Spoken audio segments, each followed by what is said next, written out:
Alrighty, hello you guys, welcome back again to the channel. So unless you've been living under a rock, then you know that in the UK there's a cost of living crisis and things are expensive AF. That's why in this video I want to share how much it costs for me and my family to live in the UK as a family of 4, which is basically 3 adults, myself, my husband, and my mother, who is here to visit her grandchild, and my baby who is under 1 year. Now if that sounds like something that you want to watch, then you should definitely keep on watching. I made a video like this last year sharing how much it costs to live in the UK for me as at last year, and things have changed exponentially between last year and this year. First and obvious change, of course, is the fact that I now have a baby. Woo!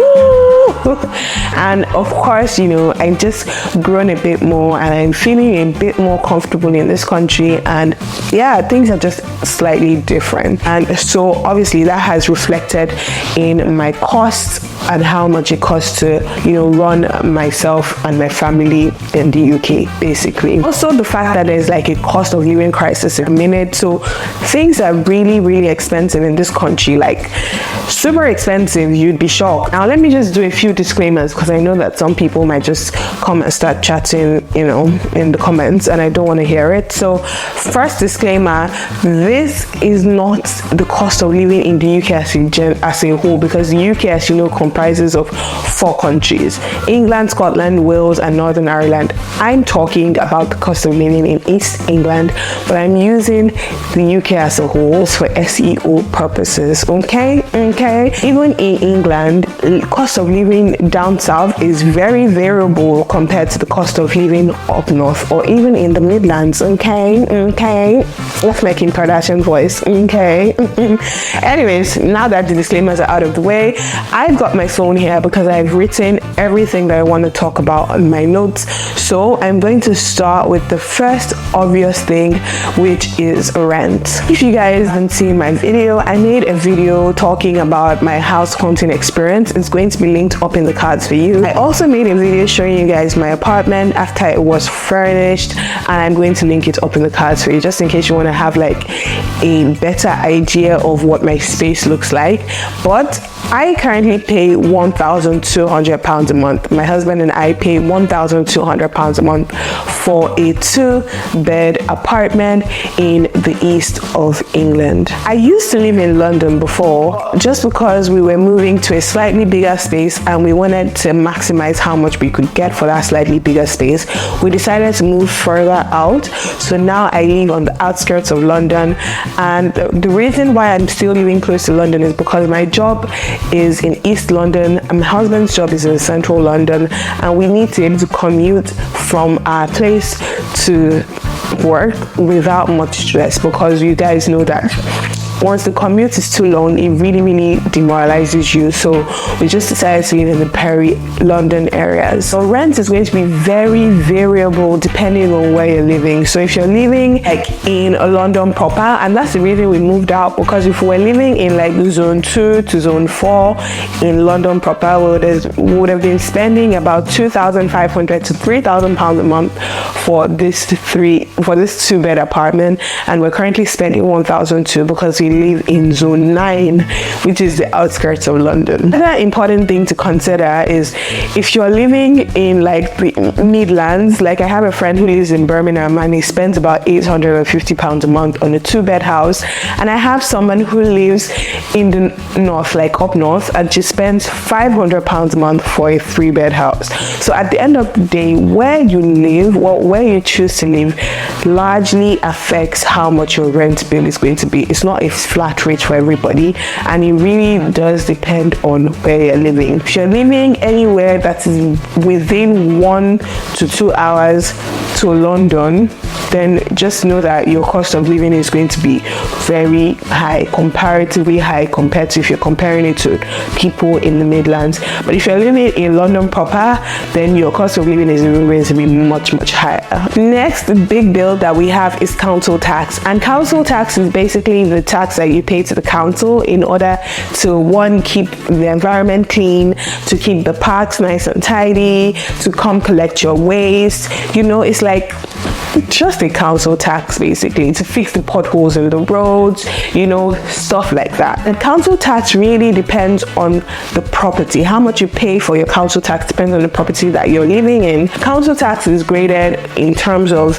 A, B, C, D, E, like the band A, band B, band C, band D, band E, blah, blah, blah. The higher it goes, like in terms of D, E, F, G, H, blah, blah, the more expensive it is.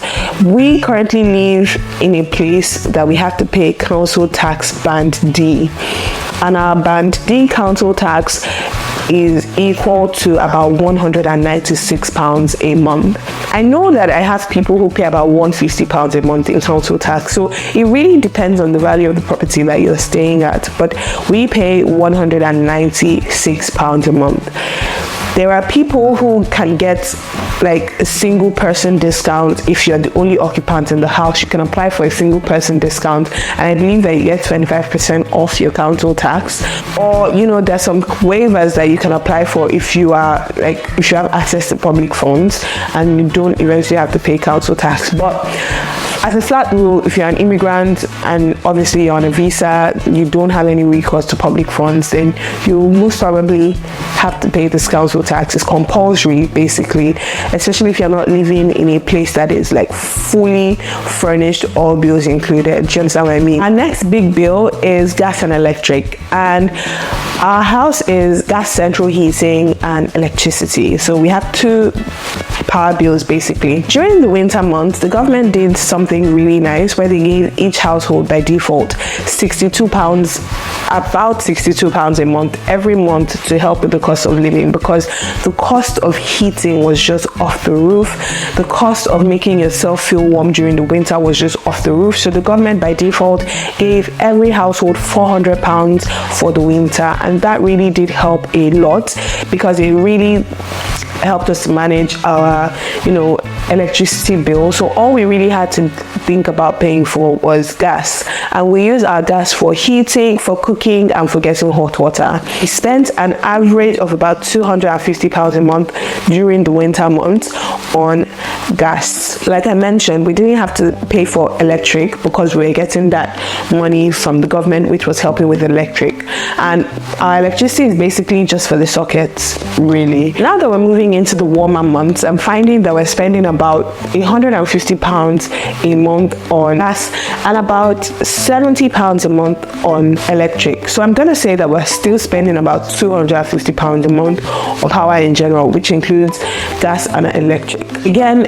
if you are living in a more energy efficient household, it might be slightly cheaper. You're not using gas or you're using heating oil, it might be variable, you know, but this is just what we are using as a family of 4 using gas and electric, £250 a month on an average. Next thing that we have is food and household supplies.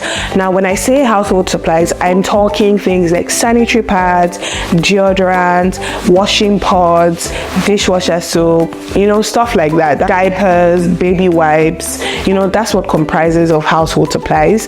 And food, so we currently eat foods that we buy mostly from the African stores because we eat very, very African food.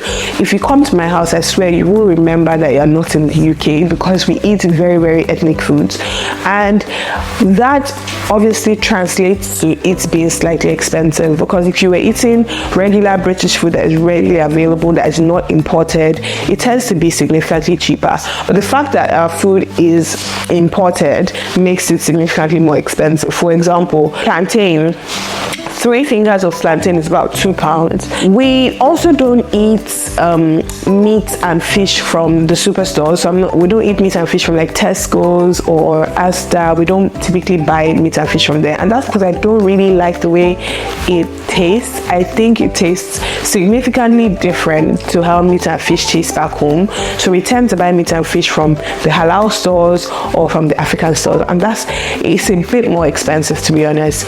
So for us, in terms of food, we spend about £300 a month on food and about £200 a month on household supplies. I also recently gave birth to a baby. She's about 8 months old, and now she's eating step 2 after meal baby formula, and we spend about £150 a month on her baby formula. She also tends to eat food that we eat in the household, so that's included in obviously our household food bills. Next, a big bill that we have is transport. Now, like I mentioned, my husband works in central London and I work in East London, so we tend to use TfL a lot. And if you don't know what TfL is, TfL means Transport for London. That basically includes the trains, the tubes, the buses, you know, Transport for London basically.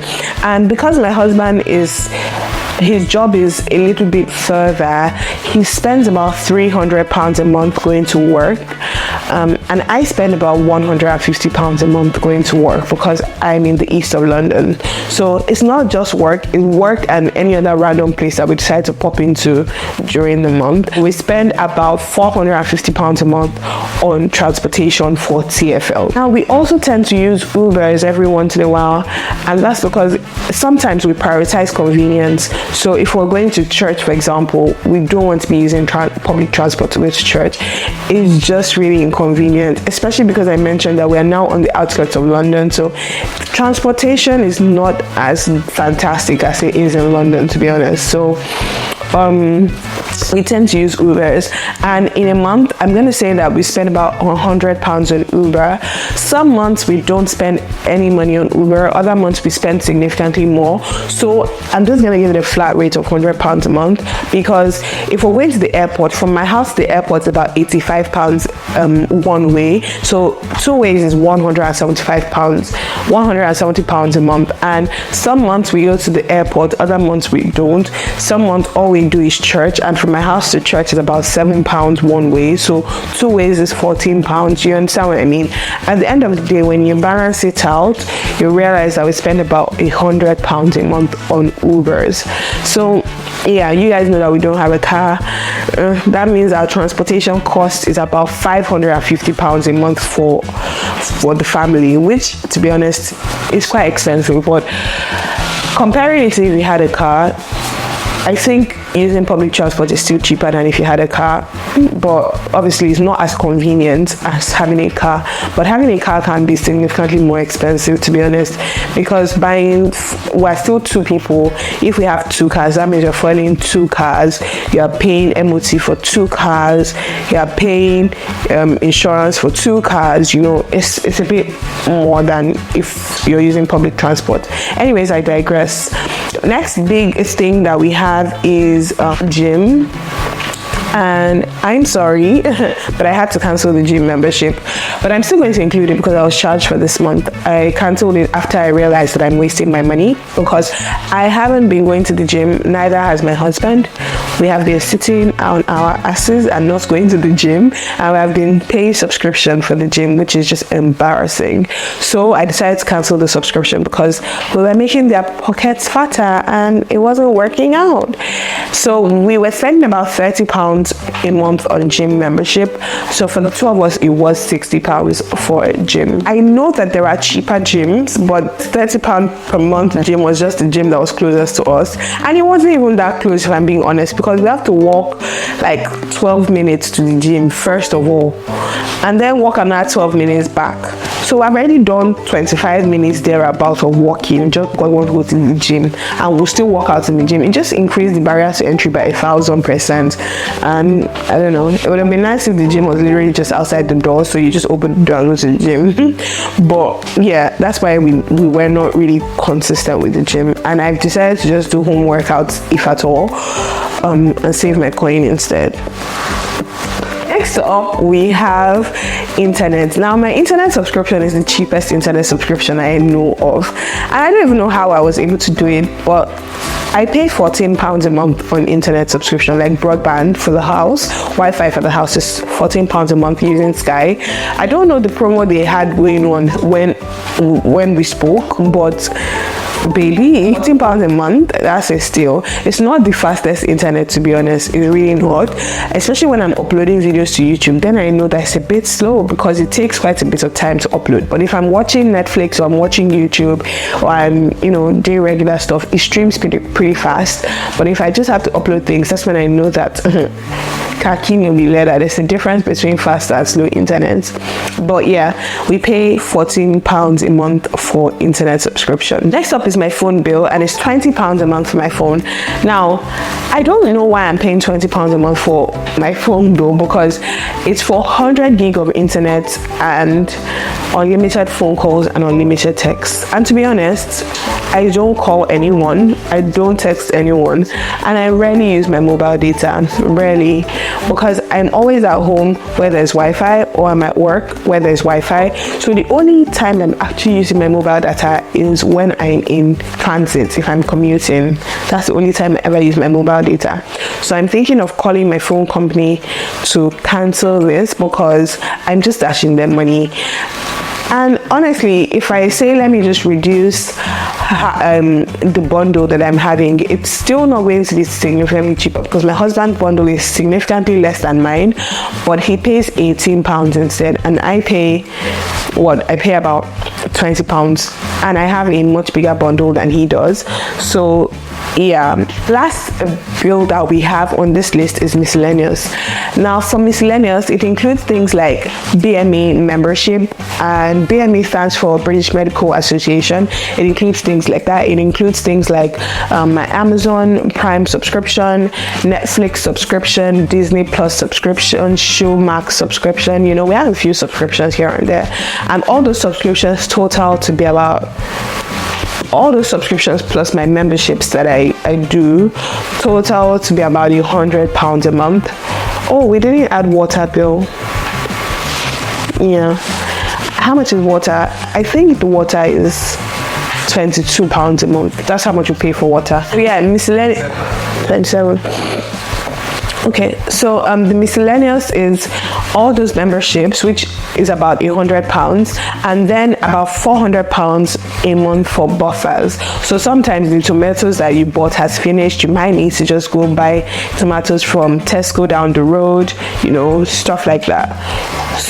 Sometimes you want to buy a dress, sometimes you want to buy somebody a present, sometimes you want to buy new makeup, sometimes you want to buy a new pair of shoes, stuff like that. That's what makes up that miscellaneous, and in total it's £500 a month. I know that in Northern Ireland they don't even pay for water.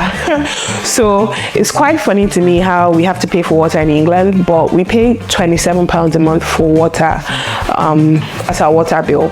Anyways, when you do the math at the end of the day, you realize that we spend in total about £3,500 a month to keep the lights running and to keep our family floating. I haven't included savings, investments, stuff like that. No, it's just basically how much it costs for us to stay afloat. That's pretty much what this video is.